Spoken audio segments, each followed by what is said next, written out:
Tonight, our topic is the Gospel of Thomas, perhaps the most important of the Gospels that was left out of the New Testament. In order to kind of consider Thomas's place in history, I do want to do a little bit of historical context and talk a bit about the Jesus movement and early Christianities. So although the historical Jesus led a movement and had a significant number of disciples, he didn't actually found the Christian church. Christianity, or rather multiple Christianities, arose when the disciples of Jesus tried to decide for themselves what Jesus' execution meant. What had been the point of Jesus' life, his ministry, and death? Different early Christians came up with radically different answers. So as I say, the New Testament is actually made up of multiple texts. They weren't all designed to be together in one grouping the way they are today. And of course, there were lots of other early Christian writings, including Gospels, that did not make it into the New Testament, even though many of these had similar content to books that did make it in. I also want to talk a little bit about one of the types of Christianities, proto-Gnostic Christianity. It exists very early because it is talked about in the New Testament. So we have kind of evidence that some of the earliest Christians who become proto-Orthodox, in other words, the people whose writings do make it into the New Testament, are opposed to Gnostics. So a disciple of Paul who is writing as Paul in the letter of 2 Timothy, he is writing and warning other Christian leaders against people who are likely proto-Gnostics. So he says, avoid empty and world of chatter. Those who indulge in it will stray further and further into godless courses, and the infection of their teaching will spread like gangrene. Such are Hymenaeus and Philetus. They have shot wide of the truth in saying our resurrection has already taken place, and they're upsetting people's faith. So the writer here, who's writing as Paul, is definitely kind of thinking of a literal resurrection that's going to take place in the future. And apparently these other leaders, Hymenaeus and Philetus, are saying, no, the resurrection is really some kind of metaphor, or there's something going on where we're already can be resurrected if we just understand what's truly meant by this.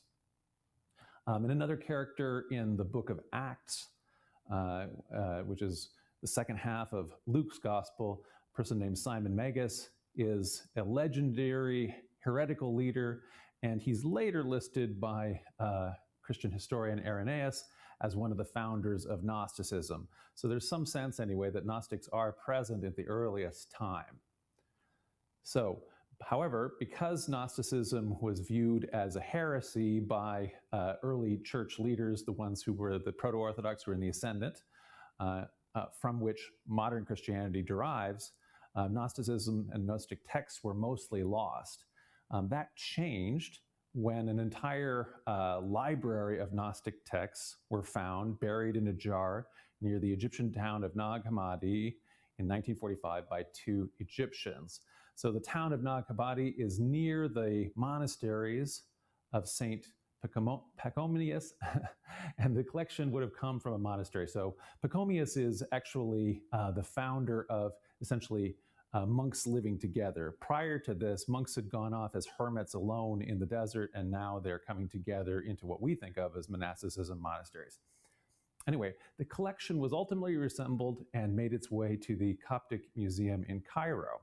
So the library, the Nag Hammadi library that's unearthed, is clearly a collection from a person or a group who is interested in Gnosticism, but not all the texts are Gnostic in origin.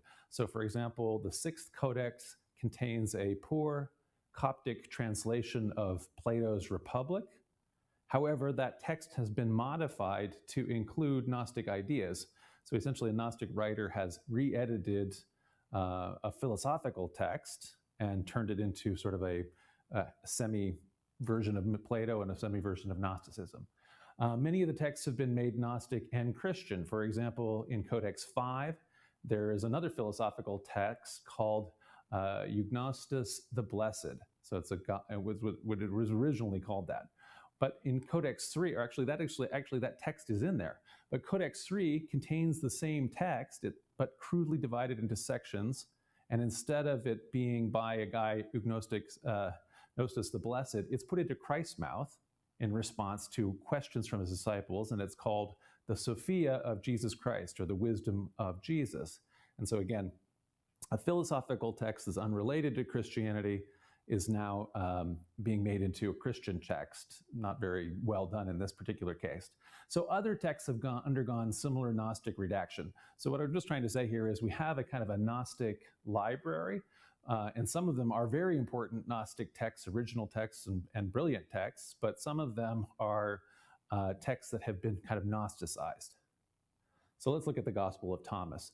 The Gospel of Thomas is probably the most important text in the Nag Hammadi library for the study of the historical Jesus. So Thomas, as we have it, is a sayings gospel, or in other words, a collection of sayings attributed to Jesus. And in that sense, it's much like the lost sayings gospel Q. We'll talk about that just a bit. Thomas may preserve then a mid-first century text that has been edited by a Gnostic redactor in the middle of the 2nd century, much like a Gnostic redactor has edited Plato's Republic in the library. So when we're looking at kind of these early texts, we have in this bottom row, these have come down to us now, we have the texts of Matthew, Luke, John, and Thomas, but most scholars don't necessarily believe that these, in the form that we have them, were the original form. We also have Mark. Because the most frequent way scholars understand how the relationship between the Gospels of Mark, Matthew, and Luke, the Synoptic Gospels, is that the authors of Matthew and Luke are drawing from Mark. In other words, Mark was written first, and they both have access to Mark, and they have it in front of them, and it is textually dependent, their text on Mark. They are reading from Mark's text, fixing it, correcting it, and so on, changing it so that it fits their understanding. But there's clearly another lost source that Matthew and Luke are both drawing from, because there's a lot of overlap that are also showing literary dependence. And most scholars think that there's a lost second hypothetical source, a sayings gospel, which is called source in German, Quelle, or Q. And so anyway, that's what we mean by Q. Likewise, we've had a whole lecture on this, the Gospel of John as we now have it has some very obvious seams where it's kind of clear that a second editor or redactor has come back in and added to the text and probably edited earlier parts of the earlier part of the text. And so there was at least a first edition, an earlier edition of John, and maybe there's even an additional source that we've talked about before, the Signs Gospel. And so there's another theory here that Thomas, as we now have it, that there's a lost original, and the version that we have has been added to, and then has also certainly been translated into Coptic from the original Greek. So what are sayings gospels? So both the hypothetical Q and Thomas are primarily concerned with the sayings of Jesus. Narrative elements about Jesus' life, for example, those are largely absent. There is no passion story. So in the Synoptic Gospels and the Gospel of John, almost a third of the Gospel is, in all those cases, devoted to Jesus' last week and his trial, death, and resurrection, and so on. That doesn't exist. Indeed, both Q and Thomas don't actually talk really about the resurrection of Jesus. So by contrast, the Gospel of John is really concerned with signs and theology, and it doesn't have any parables. So the different Gospels do have different themes and different interests. So who's Thomas? So in its present form, the Gospel of Thomas is attributed to someone called Didymus Judas Thomas. Thomas is the Aramaic word, and Didymus is the Greek word for twin. So what we're talking about here is a guy named Jude, who is a twin, and we're making sure that you know he's a twin by talking about it in Aramaic and Greek. In later Gnostic texts, including some of the ones we have at Nag Hammadi, Thomas is understood to be the twin mortal brother of the divine Jesus, and thus he's a very important figure in Gnosticism.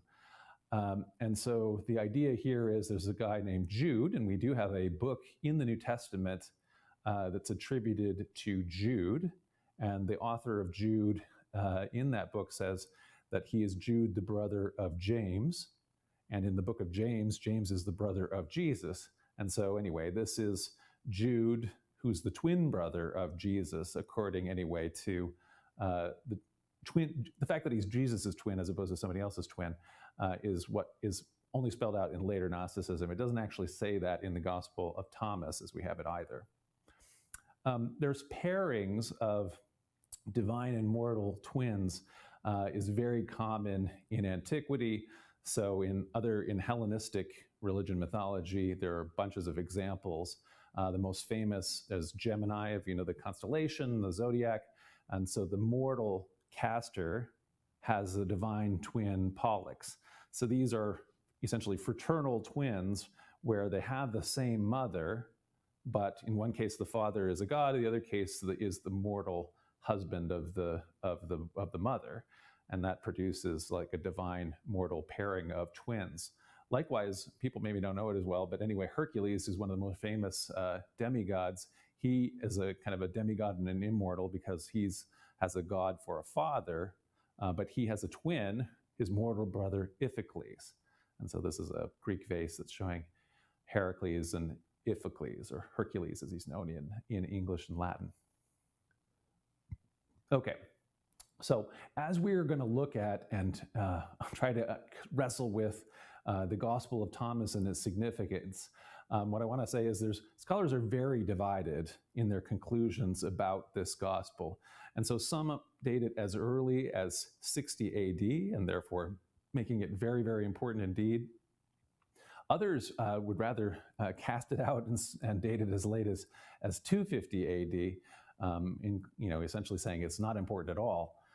So today we're going to review 4 of the major proposals that are put forth by competing scholars. So the first is we have a late text that is dependent on the New Testament. So Thomas as a late text dependent on all the other New Testament texts having already been written and access to those. Number 2 is Thomas an early text that is actually preserving an independent witness to Jesus. So that would be a very important text indeed. 3, is it a late text, Gnostic text that is relevant only to the study of Gnosticism? And 4, is it a proto-Gnostic text, though one that is actually quite early, and thus showing that Gnostic Christians were around and that they were early and an important part of early Christian dialogue. Anyway, so it's a pretty big spectrum, and again, even within the early and late, scholars don't agree and they have rather different positions. So I want to take first, anyway, this idea that Thomas is in fact a dependent harmonization. So Thomas, in this case, the idea is that Thomas already has the author of Thomas has the Gospels of Matthew and Luke in his or her possession and is composing the text based on that.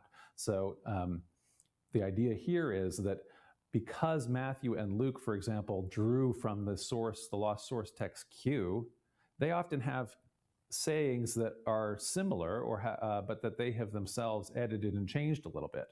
And so some of the scholars here are arguing that Thomas is actually saying, okay, well, there's differences between these Matthew and Luke sayings. Let's harmonize them and bring them back into union, make them, we'll take some from Matthew and some from Luke and make the saying whole again. So here's an example. So Jesus has a teaching here about the poor and the kingdom. And so in Luke 6:20, we read, "Blessed are you who are poor, for yours is the kingdom of God." Matthew, by contrast, renders the same saying, "Blessed are the poor in spirit, for theirs is the kingdom of heaven." And so both of them probably, according to, I think in this case is a more scholarly consensus, or anyway, at least the majority position, Luke are both including a saying that they are deriving, that they have found in the Q source on the relationship between the poor and the kingdom. And I think most scholars also agree, if we were to look at what the original in Q would have been, that it would have been much closer to the way that Luke has it, and that Matthew here has made the additions and done the editing. So Luke's reading is shorter and it's a more difficult teaching. So Jesus is saying here, no, blessed are the poor. Matthew is adding here saying, well, let's spiritualize this. No, blessed are the poor in spirit. And so it's a weird phrase. People have trouble understanding even what it's trying to mean when people when people try to teach it. But I guess it means the people who are humble. But it's making a difficult teaching into an easier teaching, and yet it's somewhat more. It doesn't really work as a saying. And then Matthew, just as a quirk or as a characteristic, often when he's finding the words kingdom of God in Mark's text or in Q, Matthew prefers to say kingdom of heaven, and so he'll edit that way. Okay, so when we look at the saying, the same saying as it's found in the Gospel of Thomas, saying 54, Jesus said, blessed are the poor, for to you belongs heaven's kingdom.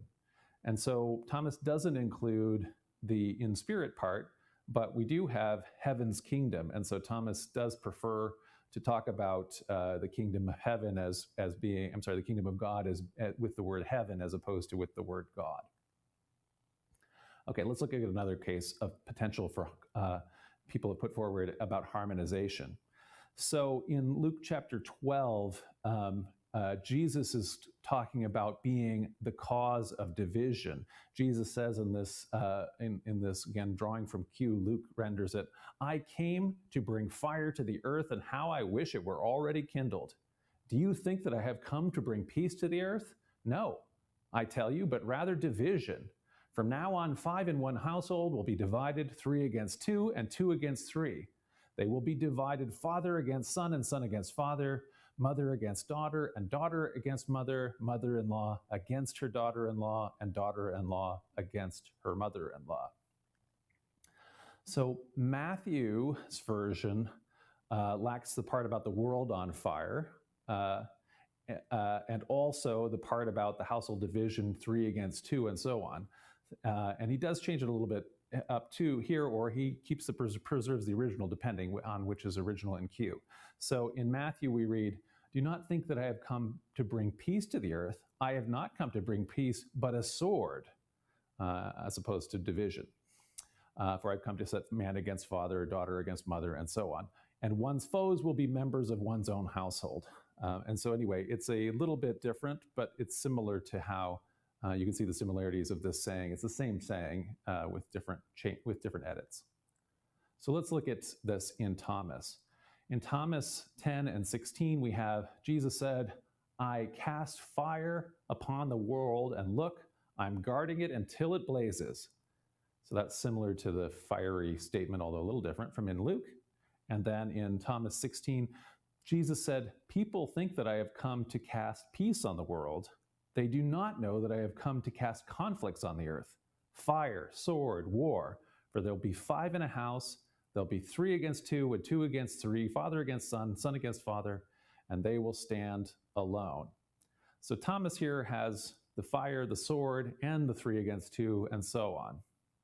So in that sense, possibly this is a harmonization of the two sayings as we find them in their Matthewan and Lucan versions. But there is some stuff that gets left out. So father against son, son against mother, this whole mother-in-law against daughter-in-law thing, that's kind of a memorable part.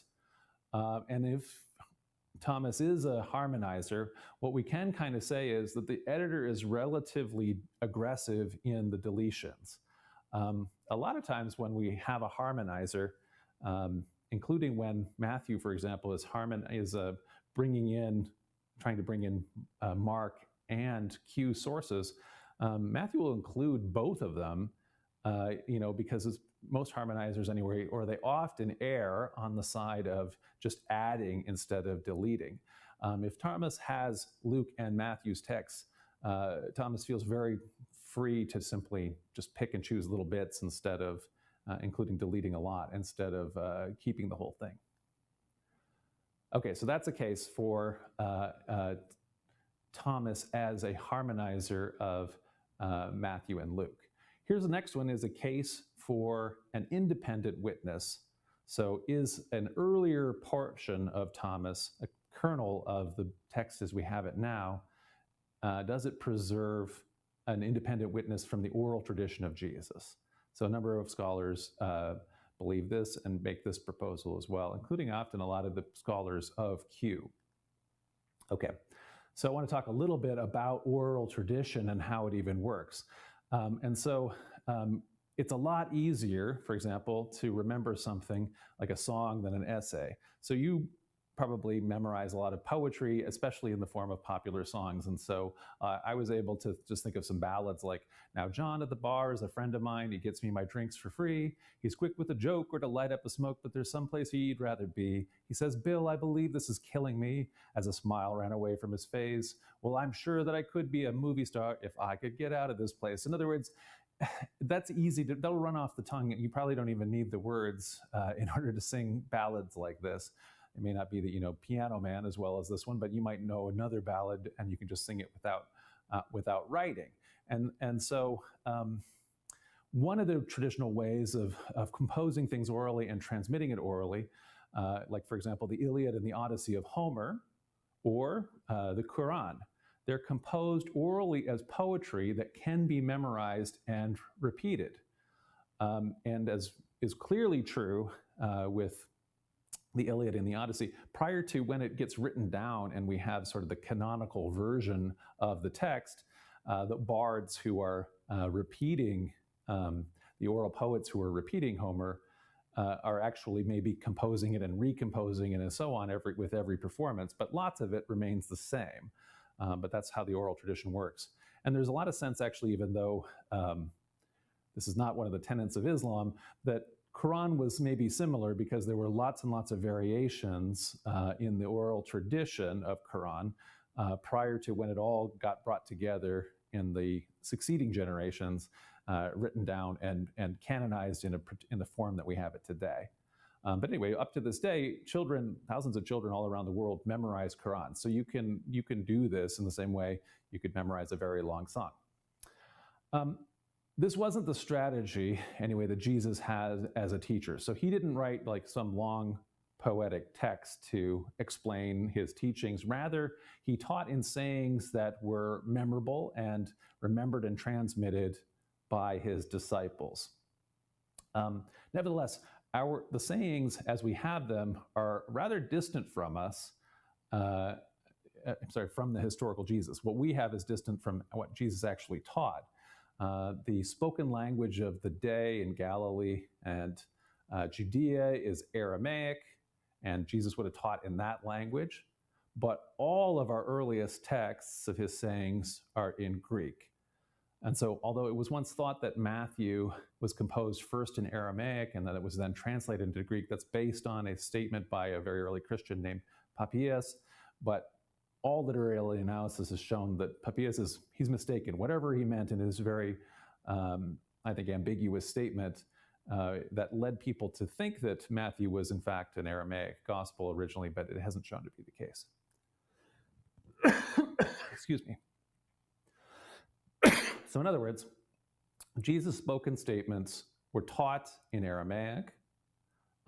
That went around for decades among his disciples who would go out, apostles who were going out and preaching in the Spirit, teaching Jesus what Jesus had taught in Aramaic. And then later, as they were the other lingua franca of the East, Greek, ever since Alexander the Great, Greek had been the language of the eastern half of the Roman Empire.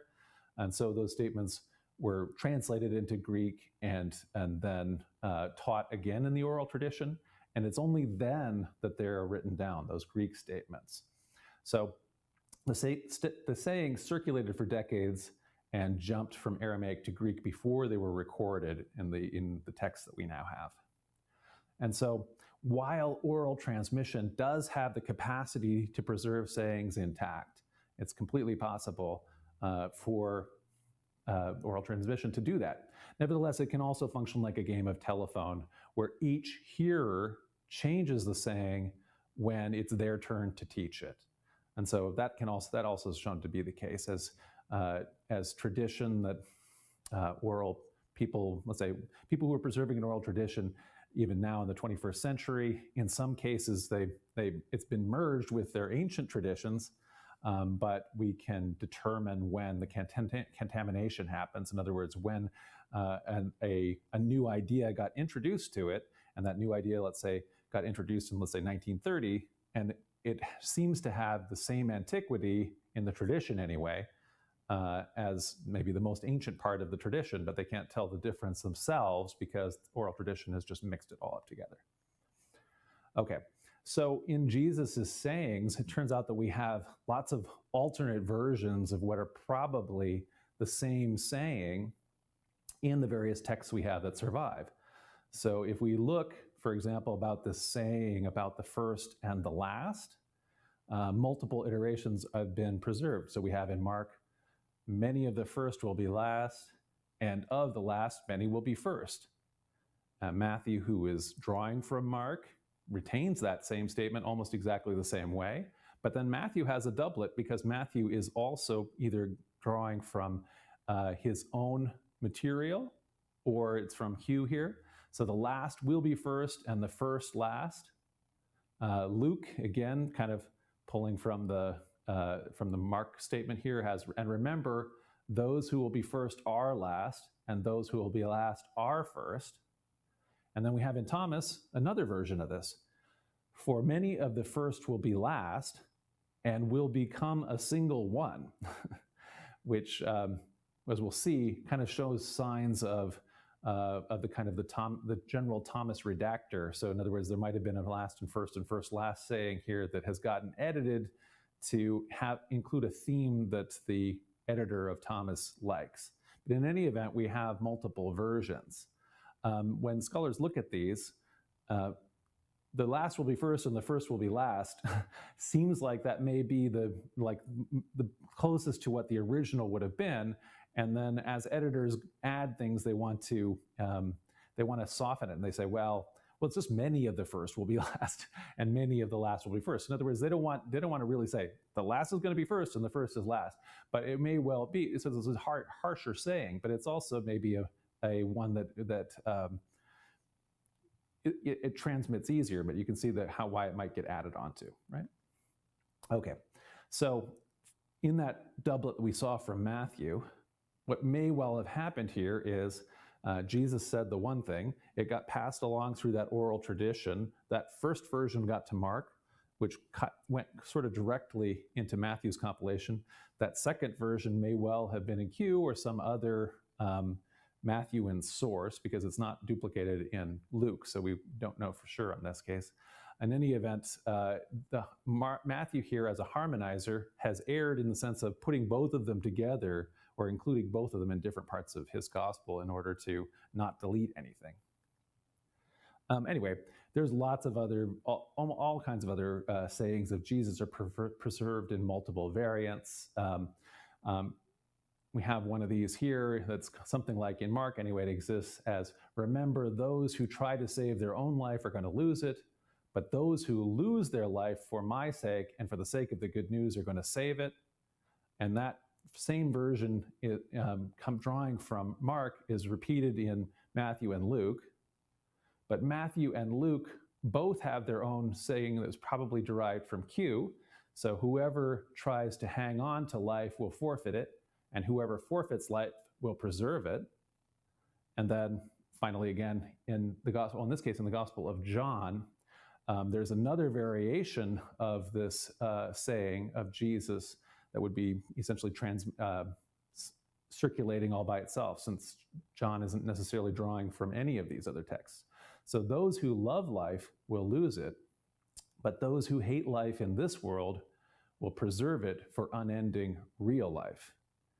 So I just bring these out to show, in a lot of cases, a harmonizer is going to keep doublets and create doublets by not deleting stuff, and that these sayings are circulating and they might finding their way into multiple gospels. Okay, so which variant is closest to the original? So because editors are more likely to add than delete, and because they're more likely to soften a difficult or embarrassing teaching, scholars usually argue that the shorter and more difficult or more embarrassing reading is the more likely to be the closer to the original way it was taught. So let's look at an example of this. So on the saying regarding hometown respect for prophets, Mark's original saying here is, Jesus said to them, prophets are not without honor except in their own hometown and among their own kin and in their own house. So there are variants of this actually in Luke and Matthew, who are following and actually editing and adding Mark, and then we also have a version in Thomas. So Luke has kind of edited this up to say, and you will say, do here also in your hometown the things that we have heard you did in Capernaum. And he said, truly, I tell you that no prophet is accepted in the prophet's hometown. In Matthew, we have it, they took offense at him, but Jesus said to him, prophets are not without honor except in their own country and in their own house. And he did not do many deeds of power there because of their unbelief. And finally, we have in John, when 2 days were over, he went from that place to Galilee, for Jesus himself had testified that a prophet has no honor in the prophet's own country. Thomas's version, Jesus said, no prophet is welcome on his home turf. Doctors don't cure those who know them. So Thomas' variant about prophets getting no respect at home is among the shortest, and it's connected here with a short saying about the doctors that's also found in expanded form in Luke, which we'll look at. It does not include apologetic arguments about why Jesus was not respected. So in other words, the fact that people don't respect Jesus in his hometown, Matthew wants to say that's because it's not because he wasn't working miracles or he wasn't the Messiah, but it's because the people in Galilee lacked faith, as explicitly said or written into Matthew. This also happens in parables. So let's look at this example. In Mark 12, we have the parable of the wicked tenants. And he began to speak to them in parables. A man planted a vineyard, put a fence around it, dug a pit for the winepress, and built a watchtower. Then he leased it to tenants and went to another country. When the season came, he sent a slave to the tenants to collect from them his share of the produce of the vineyard. But they seized him and beat him and sent him away empty-handed. And again he sent another slave to them. This one they beat over the head and insulted.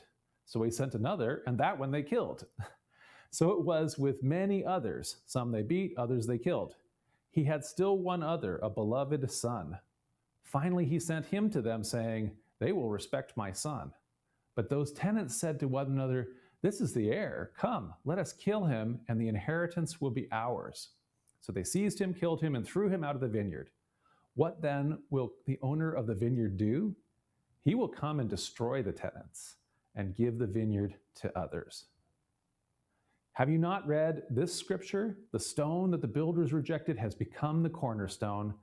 This was the Lord's doing, and it is amazing in our eyes. When they realized he had told this parable against them, they wanted to arrest him, but they feared the crowd, so they left him and went away. Okay, so Mark has a pretty long and extended version of that parable, including a lot of explanation about what it means. And as they usually do, the authors of Matthew and Luke retell the story as found in Mark. Generally, what they do is they elevate Mark's grammar. Mark is a fairly simple writer of Greek, may not have been a native Greek speaker. Matthew and Luke are much more well-spoken authors in terms of their Greek. And they also expand on the parable's interpretation. It's a long parable, so I won't read their entire versions. Instead, I'm going to show what the Thomas's version of the wicked tenets in sayings 56 and 65 and 66. Jesus said, a person owned a vineyard and rented it to some farmers so that they could work it and he could collect its crop from them. He sent his slaves so the farmers would give him the vineyard's crop. They grabbed him and beat him and almost killed him, and the slave returned and told his master. His master said, perhaps he didn't know them. He sent another slave, and the farmers beat that one as well. Then the master sent his son and said, perhaps they'll show my son some respect. But the farmers knew that he was heir to the vineyard. They grabbed him and killed him. Anyone with 2 ears had better listen.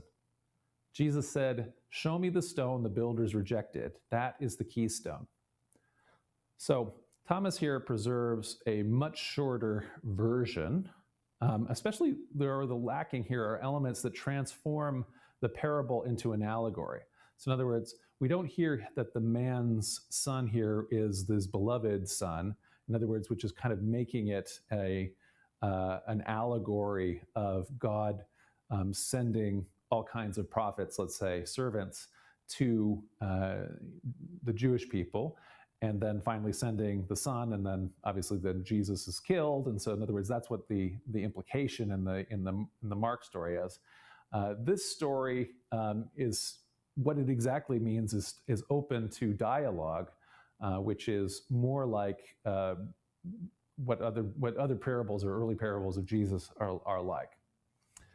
An example here again is the parable of the sower. So in Mark 4, we read, Jesus, began to teach them many things in parables.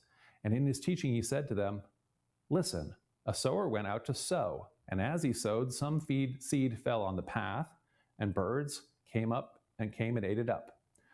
Other seed fell on rocky ground where it did not have much soil, and it sprang up quickly since it had no depth of soil. And when the sun rose, it was scorched. Since it had no root, it was withered away. Other seed fell among the thorns, and the thorns grew up and choked it, and it yielded no grain. Other seed fell into good soil and brought forth grain, growing up and increasing and yielding 30 and 60 and 100-fold. And he said, let anyone with ears to hear listen.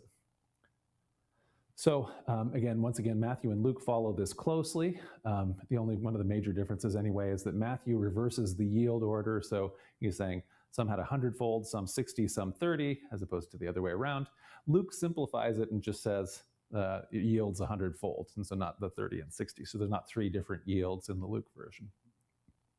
Here's the Thomas version. Thomas 9, Jesus said, look, the sower went out, took a handful of seeds and scattered them. Some fell on the road, and the birds came and gathered them. Others fell on rock, and they didn't take root in the soil and didn't produce heads of grain. Others fell on thorns, and they choked the seeds, and worms ate them. Others fell on good soil, and it produced a good crop. It yielded 60 per measure and 120 per measure.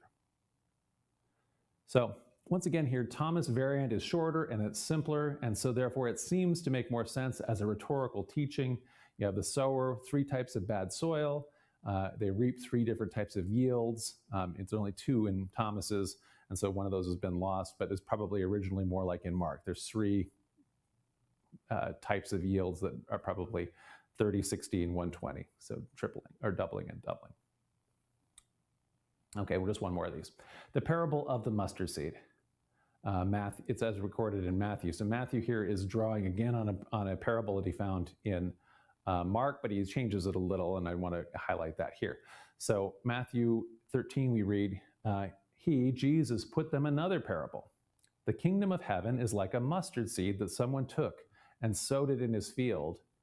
The mustard seed, is the smallest of all seeds, but when it has grown into the greatest of shrubs, it becomes a tree, so that the birds of the air come and make nests in its branches. And so what may be happening here is we're talking about the kingdom of heaven, and it's becoming a tree in Matthew. That portion of it is added. That isn't in the Markan version of this that Matthew's drawing from. And so perhaps Matthew here is trying to kind of elevate this teaching because he would like the kingdom of God here to be compared to the cosmic tree, for example, that's found in the book of Daniel in the Old Testament, chapter 4, verse 11, where that cosmic tree whose top reached the heavens. Okay, here's the mustard seed parable in Thomas, saying 20. The disciples said to Jesus, "Tell us what heaven's kingdom is like." He said to them, "It's like a mustard seed, the smallest of all seeds, but when it falls on prepared soil, it produces a large plant and becomes a shelter for the birds of the sky." And so rather than making a cosmic tree out of a mustard plant, Thomas, I think, retains here the idea that mustard is actually generally a weed. And what it does is it overtakes everything, not because it grows so tall, but because once you start planting something like mustard, it just grows without control. And so it's not the expected kind of grand metaphor for the kingdom of God. It's like saying something like the kingdom of God is like a bunch of weeds that is going to overtake everything. Okay. If the current text of Thomas, as these scholars are suggesting, is an expansion of an early sayings gospel, the original might not have been attributed to Thomas. In other words, the attribution that's at the front may have been added by the later editor, the later expander and redactor. And in fact, actually saying 12 shows amazing reverence for Jesus' brother, James the Just. James is a historical figure who was the leader of the church in Jerusalem after Jesus' death. In saying 12, we read, "The disciples said to Jesus, 'We know that you are going to leave us. Who will be our leader?' And Jesus said to them, 'No matter where you are to go to James the Just, for whose sake heaven and earth came into being.'" So heaven and earth came into being for the sake of James the Just. So James has a very elevated position here and is certainly listed as the successor, anyway, in this saying of Thomas. And so that's not as normal for Gnostic groups to revere James in that way. James is associated essentially with the Jerusalem group, with the group which are more like Jewish Christians who are continuing to follow Jewish law. And indeed, that's why he's called James the Just. Just here is a translation for James, the guy who's following the law, following the rules. So James' historicity is actually verified by his antagonist, Paul. Paul is a historical figure we do know for sure, and who is also also the earliest writer we have who's a Christian. Paul says that he met James. James's historicity is also confirmed by the Jewish historian Josephus, and they both talk about him as the leader of the movement in Jerusalem after Jesus' death. In many places in Paul's writings and also in the writings in the New Testament that are attributed to James and to Jude, there's a sense that this group is called the poor of Jerusalem. And it may be people who are living almost sort of like in a kind of a quasi-monastic sense, which is to say they have left off worldly pursuits and are instead living on charity and praying. And so they are praying for their daily bread and asking people to give them that bread as alms. So anyway, that may well be what that group is like. So if this is the case, in other words, if Thomas has a first edition and we could identify some of the texts as being part of that and some being additions of a later proto-Gnostic redactor or editor, and if that an early text is connected to James's church, it's possible then that both this early Thomas and also Q, these two sayings gospels, these two hypothetical sayings gospels, though, Q is very connected to Galilee and is also talking about kind of teachings that are more accustomed to like peasants and rural farmers as opposed to city teachings that are in some of the later Gospels. And so then the earliest parts of Thomas are possibly among the closest sources to the teachings of the historical Jesus, and so in which case it would therefore be very important. And this is why this is such a controversial but also important hypothesis. So if it's true, what do we get from this view? So the fact that Thomas exists is itself, just in whatever version, the one that we have, the edited version, it confirms anyway that sayings gospels were an actual genre. And so when Q was first hypothesized, it was thought, well, there must have been a sayings gospel. And people said, well, there's no such thing as a sayings gospel.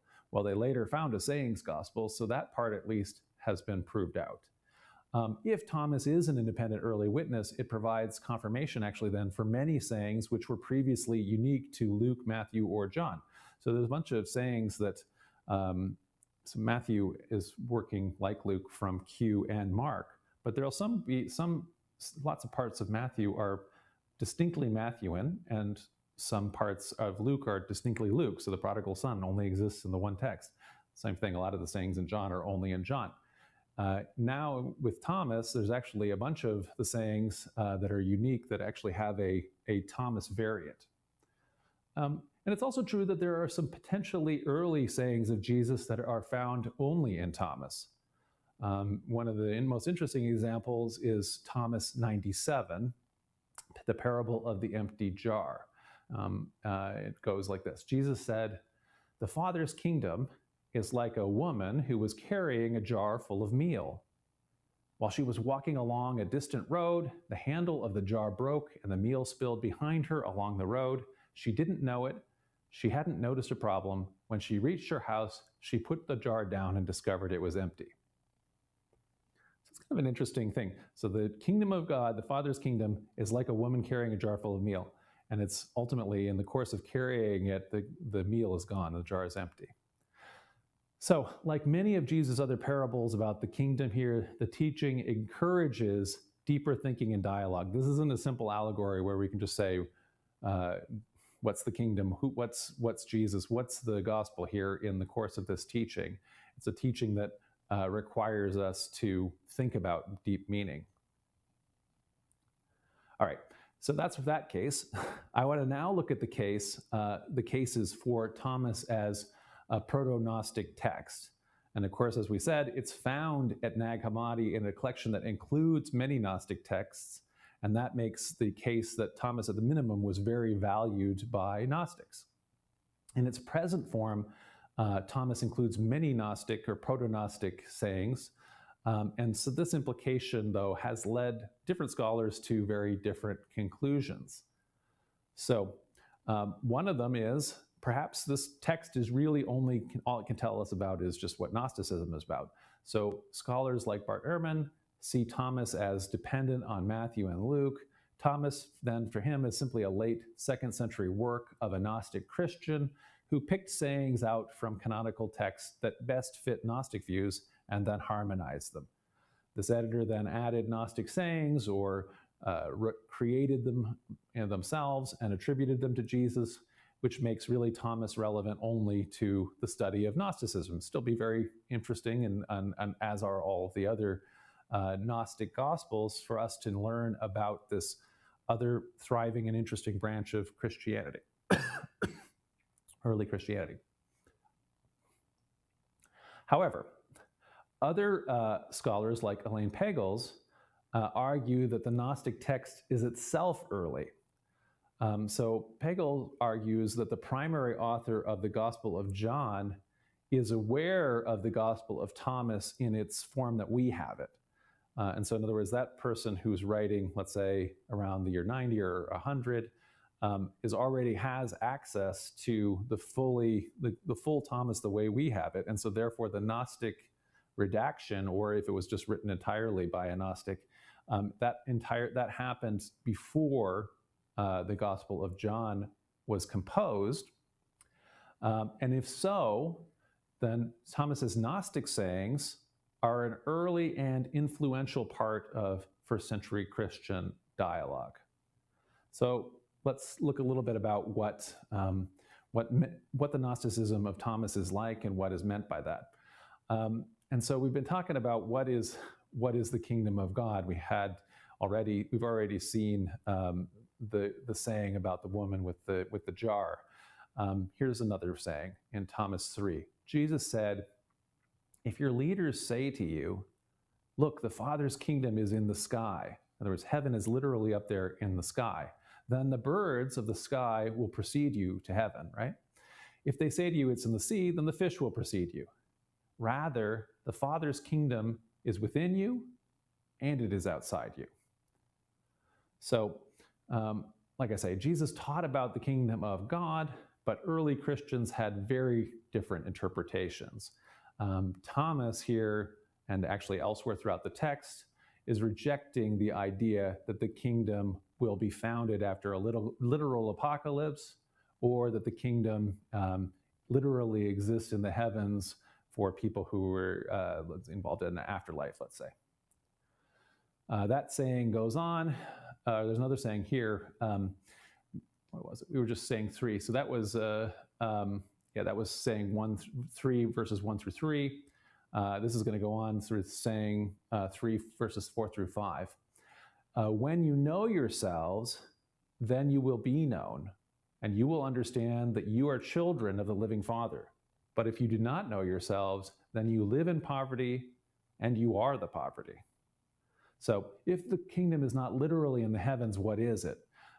So what this is probably doing here, the rest of this teaching, is defining, accessing the kingdom that is within you and outside of you as a process of coming to understanding the underlying truth or truths of the universe, knowing yourself. So let's look at a couple teachings in Thomas about divine light, which Elaine Pagels thinks the author of the Gospel of John doesn't like and is reacting to a little bit. So in Thomas 77, we read, Jesus said, I am the light that is over all things. I am from me all came forth, and to me all attained. Split a piece of wood, I am there. Lift up a stone, and you will find me there. So Jesus here is identifying himself with the divine light present with the Creator in the first chapter of Genesis. So in the beginning, God said, let there be light, and there was light. And also with the Word, so that word that God is saying in the beginning, the Logos, through which all things were created. But the saying is going on to saying, I am all, and also that same divine light is in absolutely everything, including wood, stone, and so forth, inanimate matter. So it's much more, let's say, expansive view of Jesus as the divine light here. By contrast, in John chapter 1, 1 through 5 and 14, we have a similar idea, but not expressed the same way. So in the beginning was the Word, and the Word was with God, the Word was God.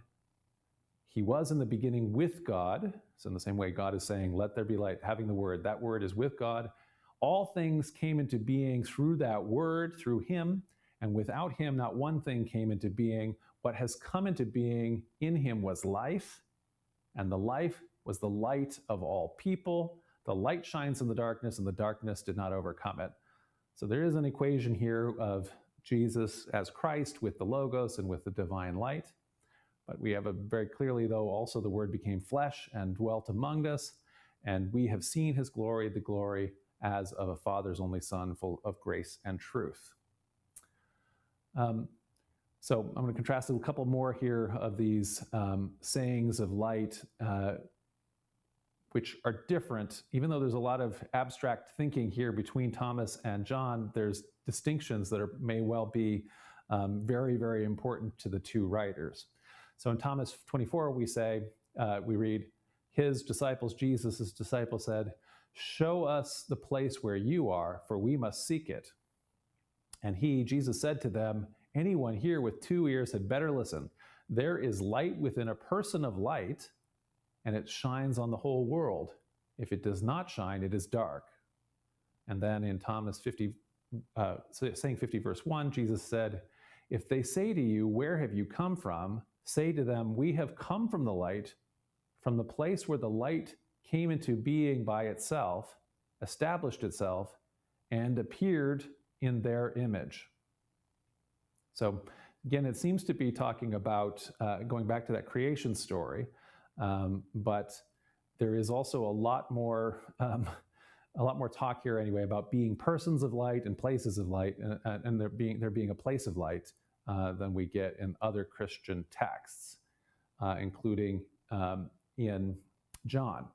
So in John 14, Jesus says, "In a little while, the world will no longer see me, but you will see me because I live. Because I live, you also will live. On that day, you will know that I am in the Father, and you in me, and I in you." So there's a lot of overlap here. The Gospel of John is agreeing that Christ is the divine light, present at the creation, and so on.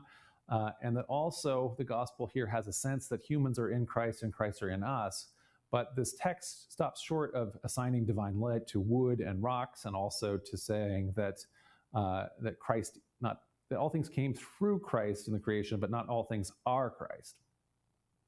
So once again, with all of these kind of light teachings, in Thomas, spiritual attainment is the goal. So there's no mention in the text of a literal resurrection in Thomas. Instead, death is defeated through, kind of like I say, a spiritual attainment. So at the very beginning of the text, the first and second sayings, and Jesus said, "Whoever discovers the interpretation of these sayings will not taste death." Actually, that could either be Jesus or Thomas, that first saying. Jesus then said, "Those who seek should not stop seeking until they find. When they find, they will be disturbed. When they are disturbed, they will marvel and will reign over all. And after they've reigned, they will rest." So this is a variation on the "ask and it shall be open to you, seek and you will find." What you're finding here, when you're finding this truth about the universe that is at the heart of the Gospel of Thomas's message, you're going to be disturbed by it. But that's going to also create within you this sense of marvel as you now finally get it. You're just going to have a, whoa, I get it now. And that will cause you to essentially be your own, you aren't going to be subject to all of the problems in the world because you're above it now, because you have this knowledge. By contrast, the Gospel of John presents a literal resurrection. So John not only has the risen Jesus in a story appear to the disciples, he then includes an episode where the Apostle Thomas doubts the resurrection. And this doesn't exist in any of the Matthew, Mark, or Luke. But we read in John 20, "But Thomas, who was called the twin, one of the 12, was not with them when Jesus came. So the other disciples told him, 'We've seen the Lord.' But he said to them, 'Unless I see the mark of the nails in his hands and put my finger in the mark of the nails in my hands, in his side, I will not believe.'" So Thomas here, to whom the Gospel of Thomas is attributed, is presented in the Gospel of John as a doubter of the resurrection, a doubter of a literal resurrection. And indeed, if the author of John then has the Gospel of Thomas, he might be using this as an argument against that text. Here's Thomas not getting it. Also, the Gospel of John presents Thomas as ignorant of the existence of a literal heaven. So in John 14, we read, "In my Father's house there are many dwelling places. If it were not so, would I have told you that I go to prepare a place for you?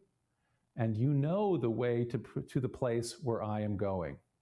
And Thomas said to him, "Lord, we do not know where you are going. How can we know the way?" And Jesus says, "I am the way, the truth, and the life.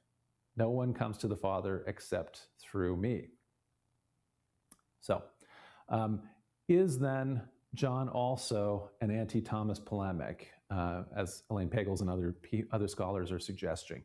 So the relationship of John to the Synoptic Gospels is also very much debated. And so we don't, this is another one of the things, there are multiple academic positions that are defensible on all of these questions.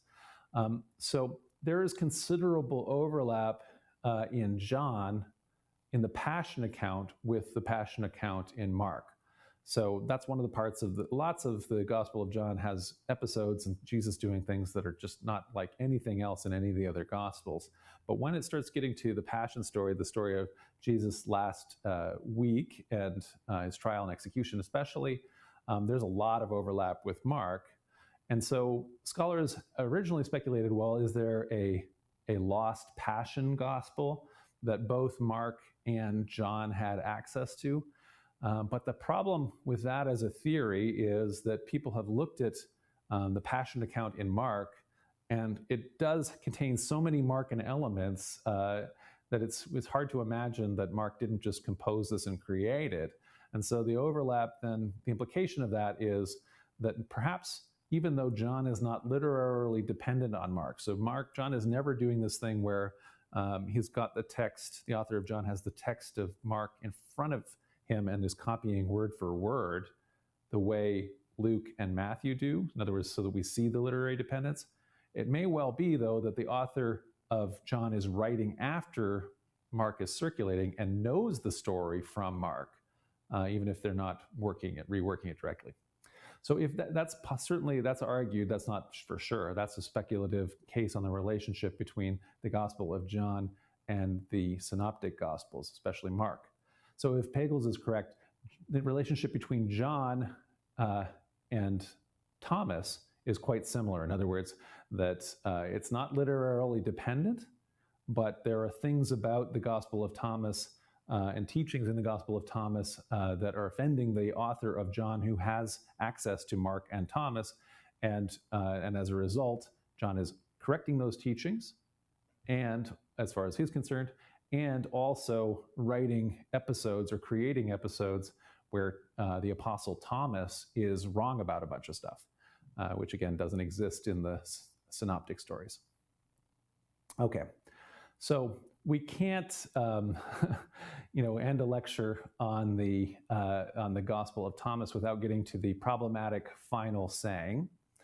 The very last saying of the Gospel of Thomas, number 114, we read, Simon Peter said to them, so all of the assembled disciples, the disciples included Mary Magdalene, who's one of the leading disciples or even apostles in many of the traditions. He said to them, make Mary leave us, for females do not deserve to live. Jesus said, look, I will guide her to make her male, so that she too may become a living spirit resembling you males. For every female who makes herself male will enter the kingdom of heaven. Wow. Okay. So that is maybe especially, I think, especially on its surface, a messed up teaching, but in our present day context, especially, and I think it's going to be ironic that that in some ways Gnosticism and possibly even this teaching, as sexist as this sounds on its surface and actually is, that part of the problem here is that all of these sayings, the ancient world is inherently a very, very sexist place. There's a lot of egalitarianism in early Christianity. Paul is saying, people are no longer male nor female, nor just but one in Christ Jesus. And there's lots of indications that the earliest apostles, and they're being sent out in pairs, there would be a male apostle and a female apostle, certainly in the traditions that'll be traveling together in twos. And Paul certainly says that many of the apostles travel with their wife as their companions. In other words, the two of them, a male and female pairing, but he's been criticized for having male companions instead of following that tradition. Anyway, so there's a lot of other reasons why early Christianity is sometimes quite egalitarian.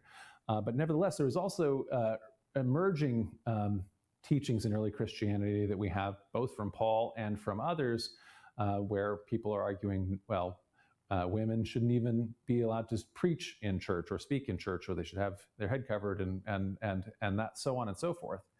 And so there is a debate in terms of the early Christian communities about the level of egalitarianism, and certainly by attributing this first statement to Peter, one of the things that's going on here is that the Gnostics, while they look to apostles like Thomas and Mary as being kind of the important apostles who really get it, they look at apostles like Peter as being kind of the dimwit apostles who don't get it.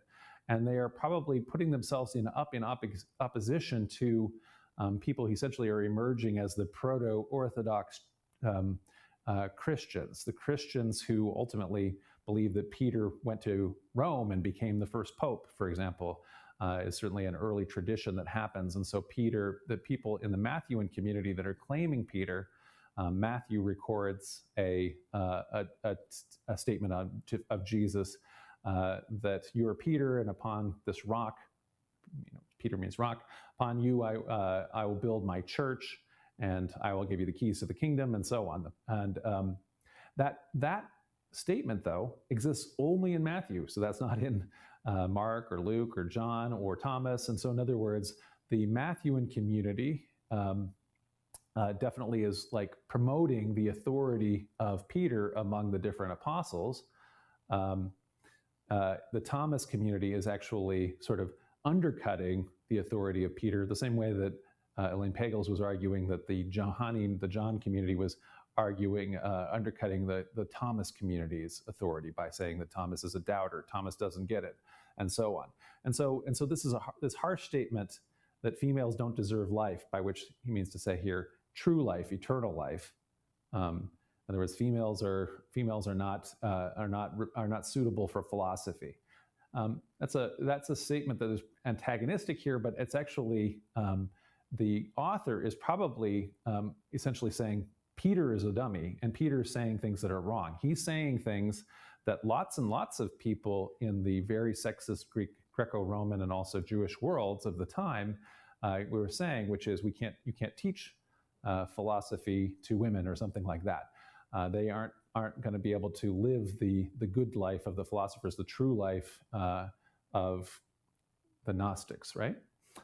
And Jesus says, no, that's not the case. But what is he saying now? So I'll guide her to make her male so that she may be a living spirit that resembles you males. For every female who makes herself male will enter the kingdom of heaven. Well, so this is this is probably referencing a couple cosmological ideas. So in that same Genesis creation story, humankind is made in the image of God, but in the same way that lightness and darkness are divided into night, are divided, and day and night are divided, humankind is divided male and female, but neither is whole, right? So it's only when two become one and they're combined anyway into becoming whole, and that you're going to be like things at the end are going to be like things at the beginning. And so in general, I would say in the kind of world of contemporary Greek philosophy, Aristotle teaches hierarchy, and he more or less says outright that the hierarchy in humans is males are superior to females. And so that's a given kind of worldview background. And so what's actually probably going on here is potentially a very, is for its time, what's supposed to be, what they're trying to do is have a positive teaching, which is to say, we're actually all going to be egalitarian, but given the fact that contemporarily, everybody thinks females are lesser than males, what Jesus here is saying, as a Gnostic here is saying, is that everybody's going to be on the same level. But anyway, because the entire background here is coming from this entire sexist background, it comes off as still sexist, no matter how much that it's trying to maybe even be against it, because that's just the way that it was. And so this is one of the problems that we have when we're dealing with ancient texts. A lot of times, if they just didn't talk about this, we wouldn't assume. We just assume that it's fairly egalitarian. But once they kind of bring it out, or once they start talking about things, then we start to realize, oh yeah, that's what this worldview was really like back then. So anyway, that's going to be how I would address this. I do think it's a problematic part of the text, and so that's why I didn't want to end without it. but I do hope that that all of this has shown what kind of an interesting text this is, and whatever our view is after we let's say read and digest it, whether we think it's very early and an early witness, whether we are excited about the Gnostic teachings, and whether we think the Gnostic teachings make it irrelevant. It's an interesting text. It's very short and it's well worth a read. So I suggest that you just Google it and have a read. It's very, very interesting. Thank you.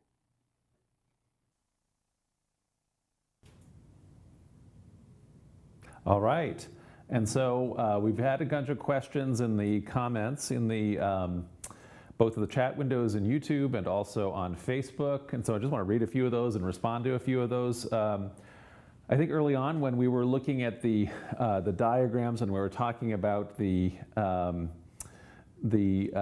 oral transmission, how Jesus was speaking in Aramaic, and ultimately and then it got translated into Greek through the oral tradition, and then it's the Greek that got written down. The little diagram had Jesus saying something with Aramaic letters and also Hebrew, and Elizabeth points out that she could read that from Hebrew saying Yeshua, which is to say Joshua, which is Jesus's name in Hebrew and Aramaic and so on, and so that's correct. So that's what it was. That's what we did there. And then the Greek that he says when it transmits, it says Yesos, which is the Greek for Yeshua, which is to say Jesus' actual name is Joshua, right? So appreciate that. Thank you. John Johnson, he wrote, as an aside, I was perusing in the bookstore or library a long time ago a book by Jane Fonda, and she spoke very fondly of the Gospel of Thomas. She found it to be more about spirituality than religion, something like that. And so, yeah, we've had a lot of discussions here about what's the difference between religion and spirituality, and I think it's hard to pin both of those kind of words down, but in the kind of the popular sense of that, I can totally see where Jane Fonda would have been coming from in that way. So I think that because Thomas and especially as we have it now, and certainly also Gnosticism is definitely a more fully spiritualized religion. It does kind of, I think, feel more spiritual than, let's say, a religion that is based on rules or rituals or something like that. Shaheen mentioned, I'm going to read this here. Oh, yeah, I don't have the whole thing, Leandro, because you copied C more, not. So we'll get to Shaheen in a second. So Beth Joel Dublakis asked, is there an argument for Thomas actually being Q? And the problem with that is that no. So people initially thought, when they first got it, they thought maybe this is Q. But actually there has been so much study now into the Q source and trying to figure out exactly what was in Q and what the original text would have looked like. And the Thomas text is simply too different, and it isn't necessarily, there isn't necessarily direct literary dependence. And so since there's not direct literary dependence, what we're probably dealing with is that there are lots of Jesus sayings that are circulating, and they're primarily circulating orally. At a certain point, different people write sayings lists down, and some of those sayings might have just been circulating just as the one saying. People quoted Jesus and did that, but at a certain point, there's like some editors will have compiled something together or compiled a list together, and both Q and Thomas maybe have somewhat of an internal structure anyway, and they're not the same, and so they're not literally dependent. They're both part of the same genre, but not the same. Dega Vertigols says, the idea of overcoming death in Thomas 1 in a non-resurrection sense, is that more consistent with Gnostic thought, or does it jive with proto-orthodoxy? It's more consistent with Gnostic thought. And so the idea that that when Jesus is saying, saying you won't taste death, and the answer like I say in the beginning here of Thomas 1, that you're doing that because you are, finding out about yourself, and then you're finding out about the truth this, essentially the mystery, then when you find out what life is about, you're going to be disturbed. That's going to be very disturbing, but that will also that will also allow you to understand how the universe works, which is going to set you free in a different way. So that's what true life is, as opposed to a literal resurrection, which many other Christians were very much imagining they were going to experience within their own lifetime. So there's a whole group of apocalyptic Christians who, are really seeing the dead rising and are also, or have heard stories of that and believe that's the case. And they're also anticipating that there will be an apocalypse with a full resurrection of everybody, or the blessed, at the end of time very soon. So I would say that saying jives with Gnosticism, and so for the for the people who are arguing that there is a saying source embedded within Thomas that's not Gnostic, that first saying is one of the ones that would have been added, but that's not the case for everybody. Okay, Kathy Sharp. Whoa, I was really fond of the Gospel of Thomas until there's this misogynist closer. Yes, I think that's probably true for everybody. There is, unfortunately, I wish they hadn't added that or kept that last saying, because it would be very much a different sale for everybody. I think that the reality is there are some uncomfortable sayings in all of the Gospels that are already in the canon, right? And so Paul says some very uncomfortable things about women and so on, and people then maybe just don't like Paul. But anyway, Paul continues to be in the canon. Likewise, that Matthew and version of the Q thing where he says, "I don't come to bring peace but a sword," that some people have highlighted that as not really the Jesus that they sort of like. But those Gospels and those texts have already all made it into the canon, despite the fact that they've got verses here or there that we either don't read or don't like or figure out how do we deal with. So unfortunately, when you're dealing with like a new book, this is kind of having one of these very bad verses is a big turnoff, and so it's hard to kind of get over it. That's why I spent a bunch of time on it, to just try to explain what that was going by. But you can only explain it away so much. Okay. Roan Wagner asks, so I wonder how much we have deviated from Jesus' original teaching. So for that, you would really have to. So there are multiple academically defensible cases you can make for the historical Jesus, and so because we can say very little with kind of certainty about the historical Jesus. We can say with pretty good certainty that there was a historical Jesus, that the historical Jesus was born in Nazareth, not Bethlehem, that the historical Jesus was probably a disciple of John the Baptist and was baptized by John the Baptist, that when John the Baptist was killed, the historical Jesus started leading a component of that movement and had his own disciples and followers, and had teachings, and was probably a wonder worker, and then is killed by the Roman authorities, crucified by the Roman authorities in Jerusalem, possibly because of a temple disturbance. But that isn't necessarily clear. So that's probably the whole thing that we can say with a lot of certainty. After that, there are multiple academically defensible positions. Everything from Jesus as a sort of almost a Jewish version of a Hellenistic cynic philosopher, to Jesus as a revolutionary zealot, to Jesus as a peasant social reformer, to Jesus as an apocalyptic prophet who believed very strongly that the end of the world was going to happen immediately. And so depending on which one of those cases you make, then you'd have to say how far we moved away from that Jesus's teachings. Caleb Reinhardt says, this is a really important part to understand in the difference between Gnosticism and Christianity. I don't know at which you said that. Initially, I mean, obviously Gnosticism is a broader movement beyond Christianity. So there was Jewish Gnosticism before even there's Christian Gnosticism, then there's also Jewish and Christian Gnosticism. There's Gnosticism influences Manichaeism, so there was Manichaean Gnosticism, and there's also outside of the Gnostic movement, there's the Mandaean religion, and so which is the main Gnostic religion that has survived to the present.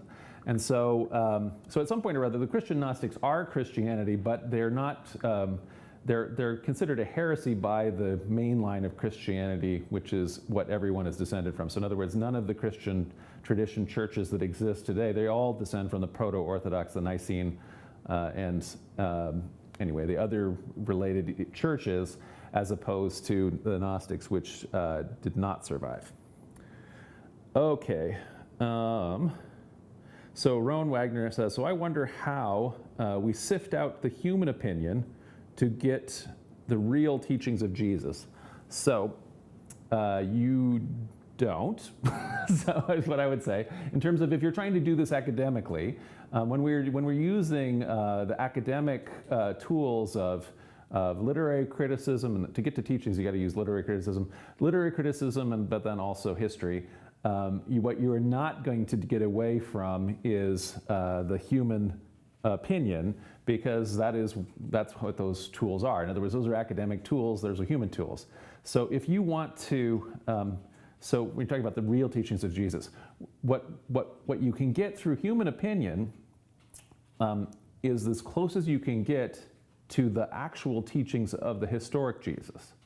Now, if you're wanting the real teachings of Jesus in a Christian sense, in other words, through worship, in other words, then you have to be understanding anyway, let's say the living Christ. You have to have the lived experience, Jesus' teachings as sacred story. And so you're not getting them through this academic exercise. This academic exercise is getting us to the historical Jesus who is gone. And that's different from how Christians understand the living Christ, who is among us in the different ways that people would understand that, either in a more immaterial way, that some do, or in some sense, a very literal way, depending on the branch of Christianity and interpretation. So here's Shaheen's comment. Shaheen said, and this is when we were talking about the ability and how the Quran was composed and also was able to be memorized in terms of oral traditions. So she writes, Quranic variations occurred in the organization of verses and in the readings, different modes of recitation, as opposed to differences in the material or content. The organization of the Quran, as we know it, now occurred during the reign of the third caliph, during the Caliphate Rashidun, so within 25 years of Muhammad's death. And so one of the things that in Islam, because it's more recent, and also because than the historical Jesus, and because Muhammad is more immediately politically important than Jesus, so it takes a long time for Christianity to become the state religion of the Roman Empire. As a result of that, there's just a lot more early documentation for the historical Muhammad than we have for the historical Jesus. In the same way, there's a lot more documentation for the historical Jesus than we have for the historical Buddha. The historical Buddha, almost all the stories that we have about the life of the Buddha, those are all legendary. That's not historical generally. Although it doesn't mean there's not a historical Buddha. It's just we can say less about him. Okay. Caleb Reinard says, it should be referring to masculine and divine and feminine concepts which are commonly associated with their respective birth genders, but are in reality is only a concept. There's actually a few more comments in that same. In that same part. And so, anyway, I do appreciate that. Okay, so what we're kind of talking about here is, I wasn't trying to imply, anyway, we have our understandings that we have in the 21st century about gender, right? And so we're much more knowledgeable about things like that because of just a massive increases in knowledge about physiology, biology, genetics, all of these things that people in antiquity were not aware of at all. And so, we've talked about very much how much of gender is constructs, that gender is not binary. We know that. That was even known in ancient times, that there is, for example, people who are intersex. And so as a result of that, I wouldn't even necessarily even say that ancient people necessarily were arguing on a binary point here in the same way, because even for example, people have made the point that in the Genesis story, which is all poetry, not literal, when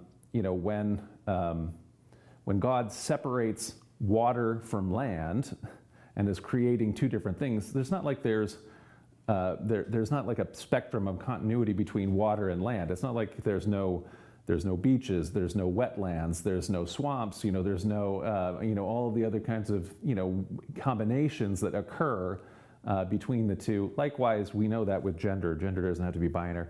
Anyway, it is I wish that verse wasn't in the text anyway, but I appreciate that it's hard for us to wrestle with it. So Steve B says, you said these writings could be as early as 60 AD, and it has been offered that Mark is 66 AD. I usually date Mark to 70 AD, but okay, it could be 60. Some people would like Mark to be a little earlier. Do you think these could be speaking of to the chaos in Jerusalem leading to the first Jewish-Roman war? So for the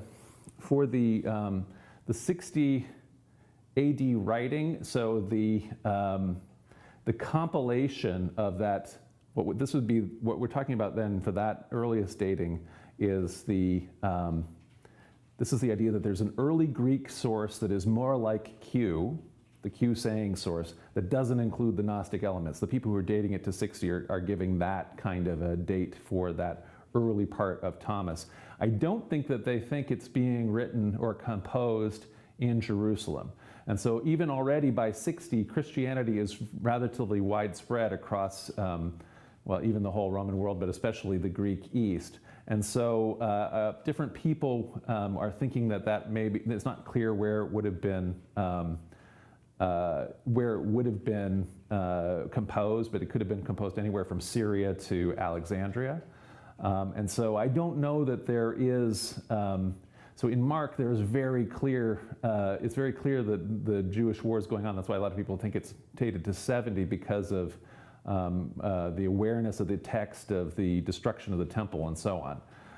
Whereas I don't think there's nothing about that in Thomas. And so, and so as a result, I don't see the backdrop of that. Unico Adam says, maybe he meant he will elevate her like a male and not make her male. He will uphold her like a male. So yeah, so maybe, I think that maybe it means something like that. And so unfortunately, it's just unfortunate the way it's phrased.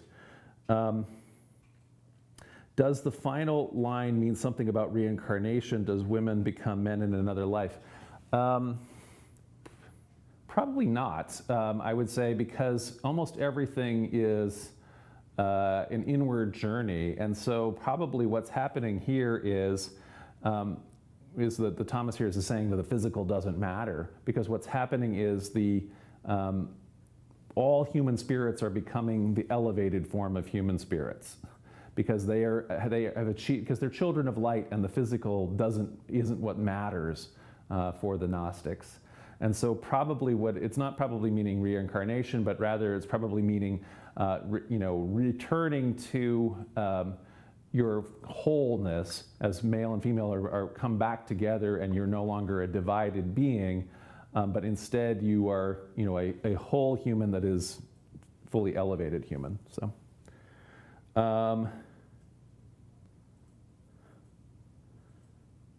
So Ruth Goldstrom mentions that the whole gender issue at the end of Thomas could be understood as saying that uneducated persons cannot participate in the discussions because of their lack of preparation, and again, because the society is so sexist, they weren't educated or respected for their thinking at the time.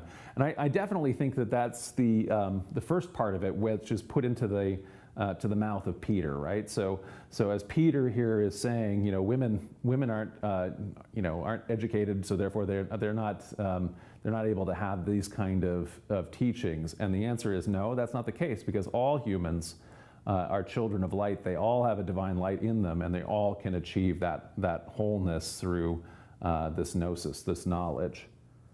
So, all right. I think we're done. This was great. Thank you so much, everybody who watched this, and also all the great comments, all the great questions. We got really deep into this. There was a lot of quotes and everything like that, but I felt like this is a rich text, and we really wanted to see it in relation to the other texts, and also the different ways, actually a spectrum of different scholars approach the text. So once again, thank you, and subscribe to the channel and like the video.